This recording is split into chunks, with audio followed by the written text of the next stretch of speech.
राम राम दोस्तों। आज हम लोग बात करते हैं सुकून पाने का तरीका। तो कुछ आपको भी पता होगा तो आप भी बताइएगा। कुछ हमें महसूस होता है सुकून पाने का तरीका, तो वो हम भी बताते हैं। क्योंकि अब सुकून से बढ़ के कोई धन नहीं लगता है।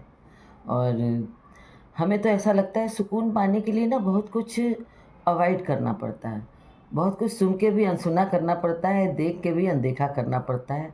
वो डेली रूटीन में आपको, अगर हमारे साथ छोटे रह रहे हैं, बहू रह रही है या और हमारे यंग बच्चे रह रहे हैं, तो बहुत से उनके काम हमको नहीं पसंद आते हैं। काम करने का तरीका नहीं पसंद आता है, कहीं कहीं बोलने का तरीका नहीं पसंद आता है। कभी आप अपनी बेटी के घर जाइए तो उनके आपस में बात करने का तरीका नहीं पसंद आता है, या इन लॉ से बात करने का तरीका नहीं पसंद आता है। लेकिन उनके घर में वो हेल्दी एटमॉस्फेयर रहता है, क्योंकि हमारे घर का एटमॉस्फेयर अलग है, सामने वाले के घर का एटमॉस्फेयर अलग है।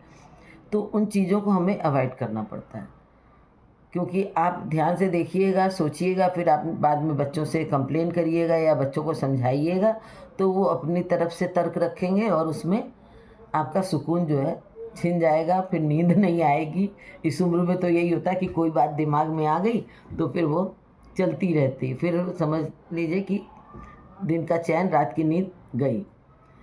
तो हमेशा अवॉइड करिए जब तक कि वो बहुत बड़ी बात ना हो और अपने से रिलेटेड ना हो, कि उससे आपको कुछ फ़र्क पड़ता हो, उसको अवॉइड करिए। और कुछ चीज़ें ऐसी होती हैं, जैसे कि हमेशा आप बड़ी समझदारी की, गंभीरता की बात करिए तो माहौल भी वैसा ही हो जाता है। आप सीरियस गाने सुनिए तो आपका मन भी एकदम शांत, और जैसे शांत क्या मतलब, उदास, उदास सा हो जाता है।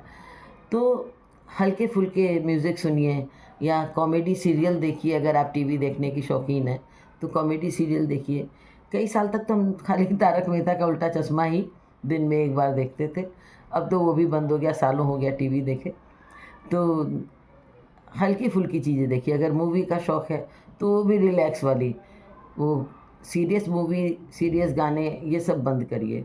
हमेशा समझदारी की बातें करना बंद करिए। कभी हल्की-फुल्की बातें करिए। जो हँसी मज़ाक वाले बच्चे हैं या जो आपके दोस्त हैं मस्ती वाले, उनको फ़ोन करिए, उनसे बात करिए, या घर में बच्चों के साथ कुछ समय बिताइए। कुछ हल्का-फुल्का माहौल बनाइए।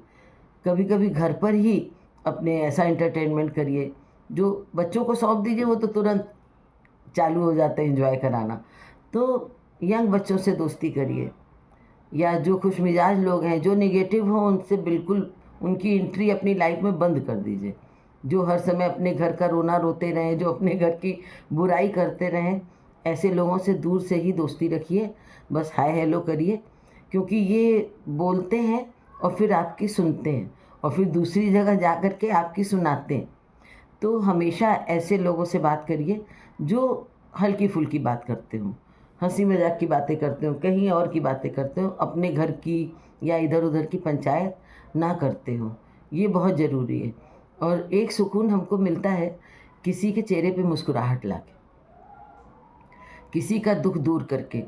तो अगर हम मजबूत हैं, चाहे फाइनेंशियली, चाहे फिज़िकली, तो अपने से कमज़ोर की मदद करें, बहुत अच्छा लगेगा। एक बार किसी की मदद करिए, इतना सुकून मिलता है, अपने आप स्माइल आ जाती है चेहरे पर। हम धनवान हैं तो पैसे से हम मदद करें। ऐसे करें कि सामने वाले को ये न लगे कि हमारे ऊपर किसी ने एहसान किया। तो इन चीज़ों से ना बहुत ज़्यादा फ़र्क पड़ता है ज़िंदगी में। तो हमेशा मदद करने के लिए तैयार रहें, क्योंकि अब हम लोग कुछ लेके तो ऊपर जाने वाले हैं नहीं। पॉकेट नहीं रहती है कि हम जब जा रहे हैं तो कुछ पॉकेट में रख के ले जाएँ। सब यहीं रह जाता है, लेकिन सुकून जो है वो बहुत बड़ा होता है। और हमारा व्यक्तित्व, हमारा नेचर, हमारा स्वभाव, एक दूसरे से को जो हमने प्यार बाँटा है, वो यहीं रह जाता है। वो हमारा प्रभाव बनाता है। तो सुकून का पता ढूँढिए, सुकून पाइए और खुश रहिए, सबको खुश रखिए और मज़े में रहिए।